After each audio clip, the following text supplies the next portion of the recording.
You ever hear of Franklin Delano Floyd? Nope. Who's that supposed to be? A man who stole a child's entire life. Stole a life? What do you mean? Not just years. He kidnapped a little girl, erased her identity, and forced her into a nightmare. That sounds like a movie plot. Who was the girl? Her real name was Suzanne Marie Sevakis. She was only 5 when he took her. How did that even happen? Floyd married her mom briefly in the 70s. Then one day, her mom went to jail for a minor charge. When she got out, Suzanne was gone. You're kidding. He just took her? Yeah, and her siblings too at first.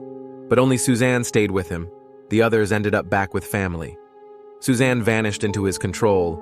Jesus. So the mom lost her daughter forever just like that? Exactly. Floyd raised Suzanne as if she were his own child, but not out of love. I don't like where this is going. You shouldn't. He gave her false names, fake identities, moved her from state to state. No one ever knew who she really was. So she grew up under a lie? Yep. At school, she was known as Sharon Marshall. That name? I think I've heard it in documentaries. You probably have. As Sharon, she was brilliant. Top of her class, won a scholarship for aerospace engineering. Wait, so even through all that horror, she was smart enough to make a way out? She wanted out. She dreamed big. She told friends she wanted to work for NASA. That's inspiring and heartbreaking at the same time. Yeah, but Floyd crushed those dreams. He controlled her with threats, fear, abuse. I feel sick. How didn't anyone notice something was off? They did. Teachers, classmates, they knew she was scared of him, but she covered it, said he was her father. So nobody realized he wasn't her real dad? He kept it buried. By the time she was older, he forced her into another identity, Tanya Hughes. Another new life? Yep, this time she was living as Floyd's wife. What, his wife? Sick, I know. He raised her, then married her. I literally can't even type right now. As Tanya, she had a son. Oh my God, whose kid was it? Floyd's. No, please don't tell me that. I wish I didn't have to. The boy's name was Michael. That poor child. Tanya, Suzanne, tried to escape.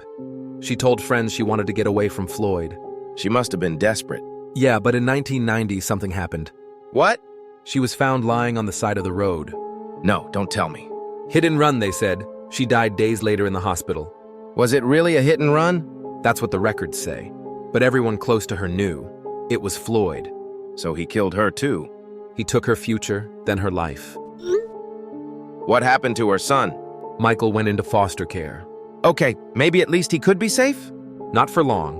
In 1994, Floyd showed up at his school. Oh no. Walked in with a gun. In broad daylight? Yep, forced Michael into his truck, drove off. And nobody stopped him? They tried, but Floyd disappeared. Michael was only 6. Please tell me they found him alive. They didn't. Years later, Floyd confessed. I don't want to hear this.